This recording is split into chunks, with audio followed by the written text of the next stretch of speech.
Una noticia que ha sido ya confirmada. La Cámara extendió la cautelar a favor de Clarín. En términos prácticos, no tendría por qué haber mañana 7D. Al gobierno se le cae lo del 7D. Decimos no tendría por qué haber porque en realidad todo esto hay que tomarlo con pinzas, teniendo presente que al gobierno poco le ha importado el pronunciamiento de la Corte en el tema ley de medios y también con respecto a los jubilados. La Presidenta de la Nación ha convocado, aparte de su gabinete y al titular del AFCA, a Sabatella, de urgencia por estos minutos a la Casa Rosada. Vamos a seguir con este tema, la embestida del gobierno contra el Poder Judicial. Dos diputados nacionales con nosotros, Mario Negri y Francisco Fortuna. Buenas noches a los dos. ¿Cómo tal? Muy buenas noches. Bueno, una noticia que acaba de conocerse que no cambia, digamos, el fondo de la cuestión. La fuerte embestida del gobierno contra la justicia que no registra precedentes, ¿no? Tenía, yo creo que lo de la grosería del ministro Alac, no vista, que no tiene antecedente, me parece que lo que contemplaba era esta posibilidad, este paso procesal, de que la Cámara prorrogara la cautelar, hiciera lugar. Por lo menos será hasta que resuelva el fondo el juez de primera instancia. Pero eso de ninguna manera justifica, en todo caso demuestra de que para el gobierno la justicia funciona a la medida que le resuelve sus problemas o resuelve como ellos quieren. Y eso es de una enorme gravedad institucional, lo que ocasionó que en el caso nuestro le hayamos pedido el juicio político y además se lo haya denunciado por abuso de autoridad al juez, al ministro de Justicia. Exacto. Con la ley de medios lo que está aconteciendo ha sucedido con los jubilados también, ¿no? Bueno, acá lo más peligroso es que se está anestesiando a la sociedad en la idea que las resoluciones de la justicia pueden no cumplirse. Que da lo mismo. Y que da lo mismo. La Corte es la segunda vez que al señor Bocio le ordena que pague a los jubilados por sentencia firme de la Corte y le contesta como si fuese el que toma café al lado y que no lo paga, que va a hacer lo que quiere. Entonces, el próximo paso de un argentino es preguntar, ¿y qué viene después? ¿Qué hace la Corte? ¿Lo mete preso? ¿Lo atropella? Digamos, hay una descomposición de la credibilidad institucional. Yo creo que el gobierno hace un tiempo largo que decidió sitiar a la justicia. Y no es un solo hecho. Aprobaron en el Senado una ley de subrogancia que era buscar 16 amigos para que integren las cámaras y resuelvan como ellos quieren, aún en contra de lo que el propio Kirchner había mandado en un momento determinado para que publique los nombres. Denunciaron a los jueces, los apartaron, los denunciaron penalmente, a los miembros del Consejo de la Magistratura y estos últimos hechos que hemos visto. Yo creo que lo de Kunkel, mire, es colega nuestro, la Cámara. Yo tengo enormes diferencias, nos respetamos, pero ¿Kunkel habla por el gobierno o el gobierno aclara lo que dice Kunkel?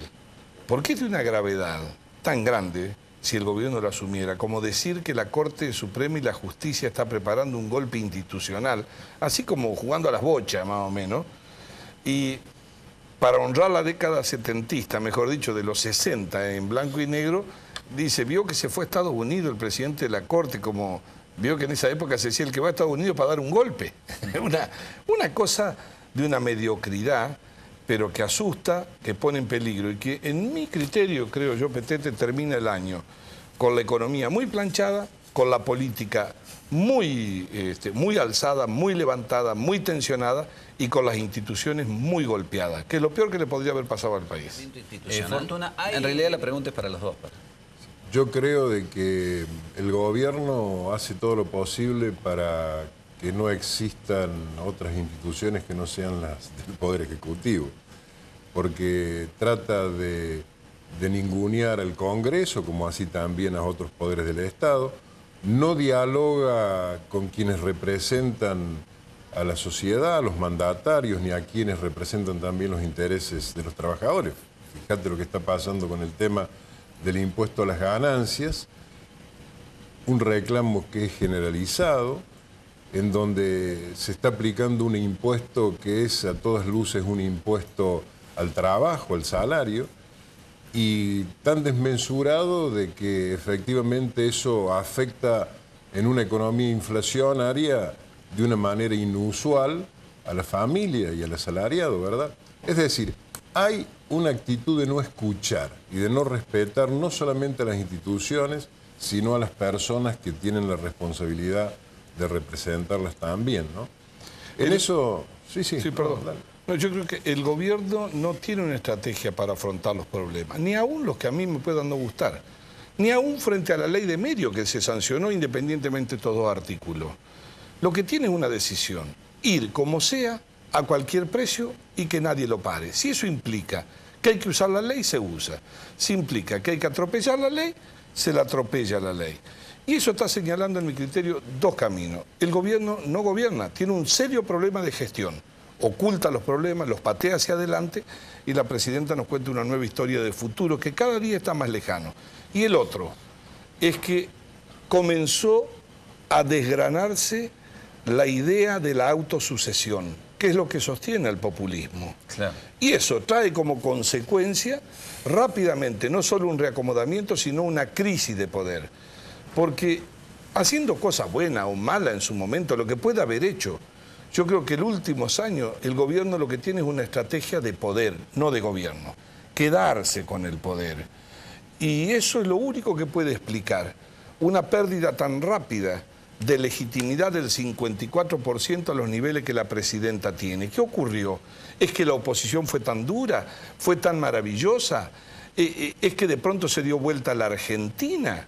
Debe pensar, cuando uno tiene un problema en todo el barrio, el problema está en su casa. Y el problema del gobierno está en el gobierno. Casualmente la crítica que hay que hacerle a la oposición es que todavía no ha captado globalmente el mensaje de la sociedad. La sociedad le está diciendo a los opositores, a ver, que nos hagan una propuesta, nosotros los apoyamos.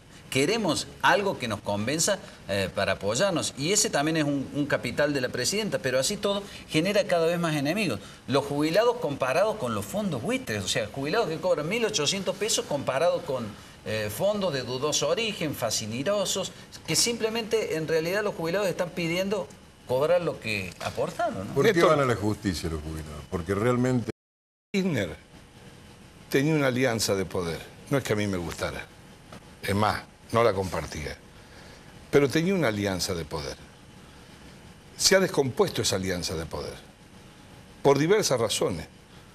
Con los gremios, con los empresarios, con la pérdida de competitividad, negando la inflación y además un nivel de absoluta sordera a los problemas reales, a los cotidianos, a la inseguridad. Al decirte comé con 6 pesos, comé con 12 pesos y la gente va al supermercado. Eso no es un problema de quién votó, es chocarse con la realidad, aplastar a las provincias, terminar con el federalismo. De pronto un país que integra a los 20. Ahora nos toca el turno estar en el Consejo de Seguridad de las Naciones Unidas.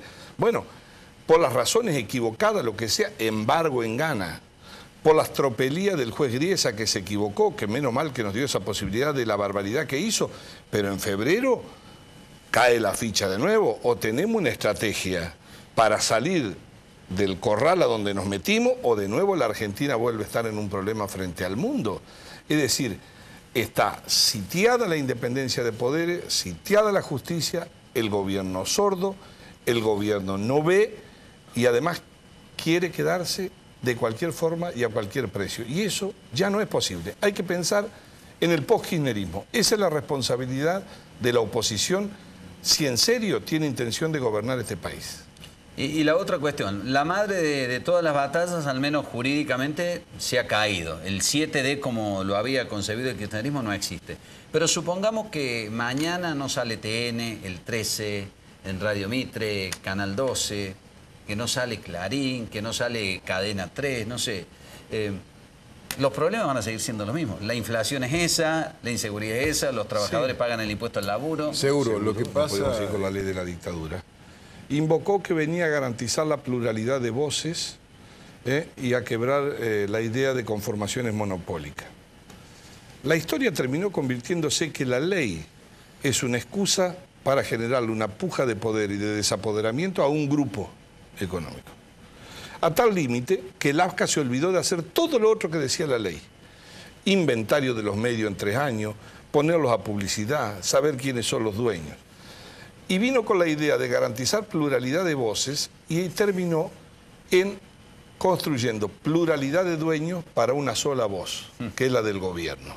Entonces, se nos van a reír en el mundo cuando vean, por ejemplo, que los capitales accionarios dejan de ser monopólicos porque le da a un hijo o al nieto o al bebé que está en la cuna un canal o una radio.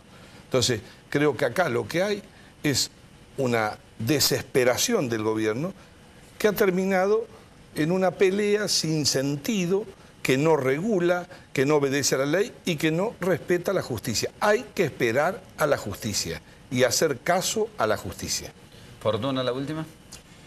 Yo Nos acompañado mañana 7D, los invitamos juntos a escucharnos por Mitre 810 con Aquí Petete desde las 6 de la mañana. Chao, buenas noches.